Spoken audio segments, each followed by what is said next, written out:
ভগবান শ্রীকৃষ্ণ একবার নিজেই এক গোপিনী রূপ ধারণ করে যমুনা থেকে জলের কলসি ভরতে যান। সেখানে তিনি অন্য গোপীদের নিজের মিষ্টি কথায় ভুলিয়ে সবার আগে নিজের কলসি জল দিয়ে ভরে নেন। এরপর তিনি যখন মাথায় জলের কলসি নিয়ে ফিরে যাচ্ছিলেন, ঠিক তখনই সেখানে রাধারানী শ্রীকৃষ্ণের জন্য অপেক্ষা করছিলেন। হঠাৎ রাধারানী একটি পাথর ছুঁড়ে মারেন। তখন শ্রীকৃষ্ণ পাথর নিক্ষেপকারীকে সামনে আসার জন্য বলেন। এরপর রাধারানী তার নিজের হাতের পাথরটি দেখিয়ে শ্রীকৃষ্ণকে ভয় দেখাতে শুরু করেন। তিনি বলেন যে শ্রীকৃষ্ণ যেভাবে অন্য গোপীদের মাটির কলসি ভেঙে দিতেন, আজ তিনিও শ্রীকৃষ্ণের সব কলসি ভেঙে দেবেন। এই কথা শুনে শ্রীকৃষ্ণ বেশ ভয় পেয়ে যান এবং রাধারানীকে এমনটা করতে নিষেধ করতে থাকেন।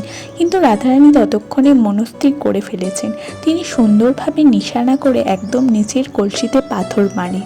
এরপর নিচের কলসি ভাঙতেই ওপরের বাকি সব কলসিগুলো একে একে ভেঙে পড়ে।